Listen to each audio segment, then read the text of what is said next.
Hello, InstaFam, it's Dr. T here. As promised, a rapid fire Q&A for you this afternoon. I hope you are really well. I am at day 6 of radiation treatment, so 6 sessions down and 13 to go. Doing pretty well, actually. The fatigue hasn't really kicked in yet. Skin changes haven't really kicked in yet. Feeling pretty chipper, actually. So good to be here. I'm probably actually feeling the best I've felt in quite some time, which is really good. So I thought while I am waiting, lovely to see everybody jumping on. Life of Brit, Tranquil Canvas, hello, Claire Henderson, Robert Cat 67, Annie Frangipani, I like that one. Lovely to have you guys on. I thought I would just share with you while I'm waiting for any questions to be dropped into the comment section. I thought I'd share with you 6 quick facts about egg freezing. And this is because I am quite commonly having the discussion with young women around choosing to freeze their eggs or electively freezing their eggs. And there are some fun facts that I'll often share, which some people find quite surprising. So I thought, well, let's go through 6 quick things. And like I have said in the past, if you have a question that you want to ask, please just drop it into the comments here. Try not to give us your life story. Try to make it as generic as possible. I'm going to make my answer as generic as I can and probably not very long-winded, though I do like a chat. So just pop it in there. All right. Okay. So 6 quick things. Firstly, about egg freezing, there is no guarantee of a live birth. We have no Australian data on this, so we rely on international data.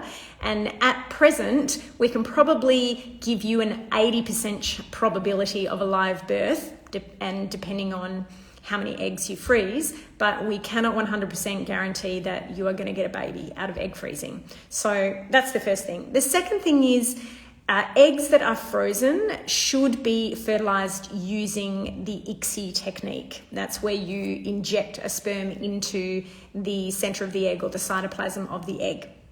And so it's important that you understand that technique is what is required.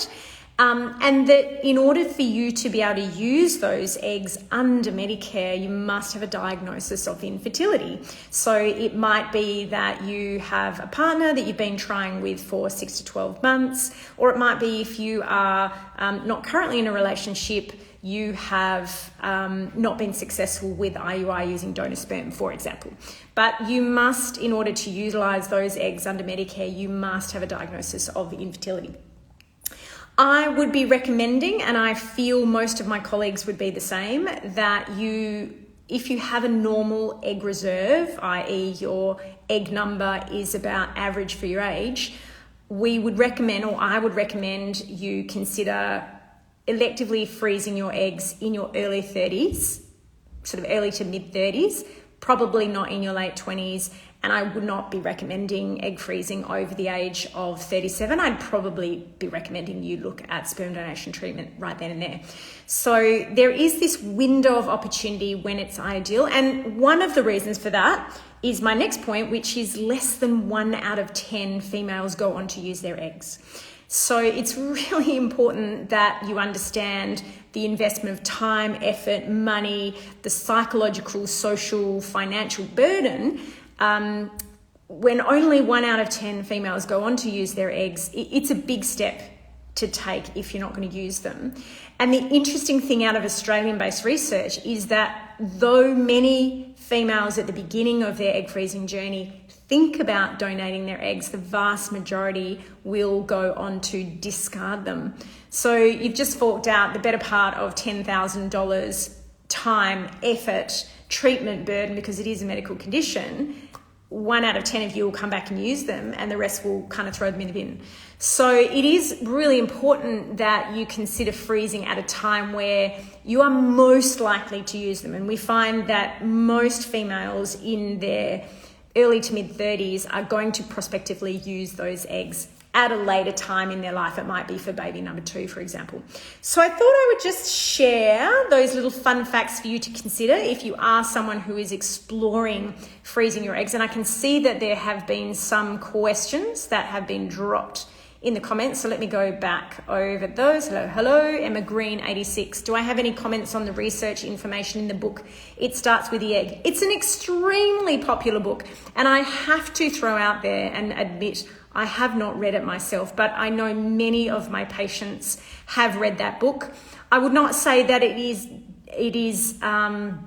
steeped in current evidence-based information. Obviously, any book that is published is already old by the time that it is published, and we are learning more and more about reproductive health as we progress through the decades. But it is certainly an informative book. It is a nice place for people to start, but it is certainly not cutting edge. So that's my thoughts about It Starts with an Egg, but definitely a good read. Emma Green 86, another question. Are the stats on chromosomal aneuploidy similar to the odds of miscarriage for a person's age?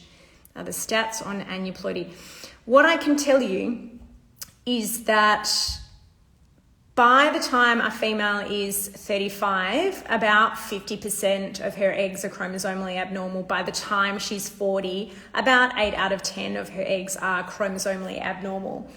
Aneuploidy isn't the only reason that people have miscarriage.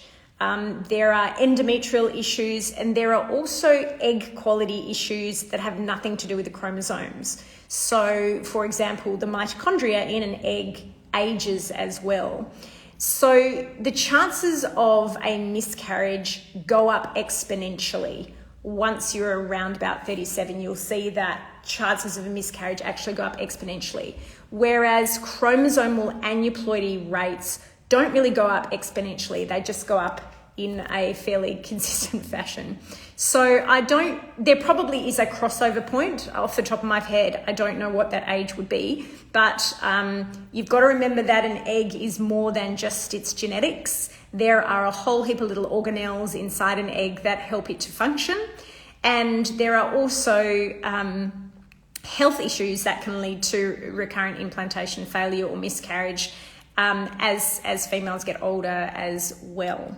So I hope that answers the question. It was a really good one to ask. I really think so. Okay, the Finders Collective. Do women ever donate eggs if they may not need them, i.e. in 10 to 15 years? Can it be donated to relatives, or do you not have a choice? That is a fantastic question. And again, I'll start out by saying we have very little Australian data on this, and there are research groups. I'll give a shout out to Molly Johnson over at Monash University, who is part of a group who are looking at what are women doing with their eggs, because we do know we are in that revolutionary journey right now where a lot of young females are choosing to freeze their eggs. So you're right. What say they might not need them, or perhaps they've just they might conceive spontaneously. Maybe they choose not to use them in the future. What are women most likely to do with them? Well, the current evidence suggests that at the beginning of their journey, they consider donating them. And you can certainly donate in either an unknown way, and that is donating, say, to a registry. So within a fertility clinic, you may speak to the donor coordinator and say, hey, I'd like to donate my eggs. I've decided not to use them myself. And you can donate in an anonymous way, which means that the person, you can't choose who they go to. However, you could potentially donate them in a known way, and that might be, as you pointed out, to a relative, and that would be known donation.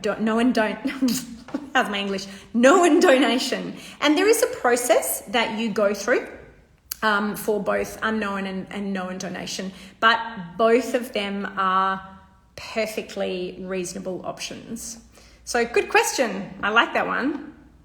But, and just to round that out, as I said in my 6 quick points about elective egg freezing, is that many females, by the time they get to the end and they've decided that they're not going to use their eggs, many of them choose to discard them. So when push comes to shove, many of them choose to discard as opposed to donate. And that's very interesting research that has come out of Monash University. So really good question.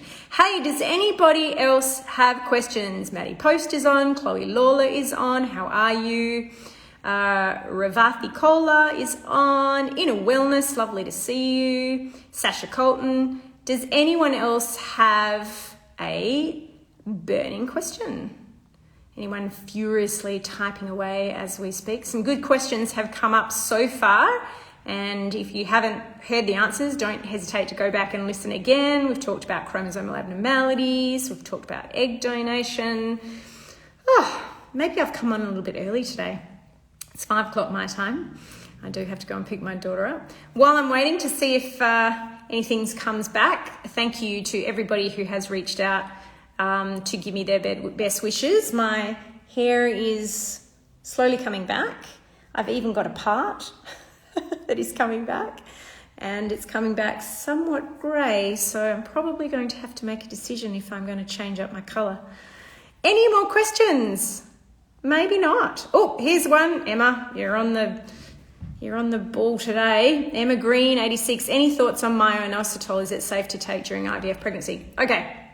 So myoinositol is a insulin sensitizing agent that probably came to the fertility field via naturopathy. But there is a growing body of research around myoinositol, and very recently the PCOS guidelines, which the international PCOS guidelines, which came out, I want to say last month, maybe the month before.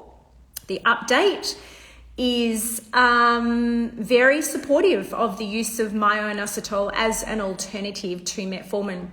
A lot of females find metformin gives them quite a bit of gut upset, particularly as you escalate through the doses. So we always talk about starting metformin slow, maybe starting with 500 milligrams once a day with breakfast, and then after a week or two bringing in something at nighttime and then something at lunchtime.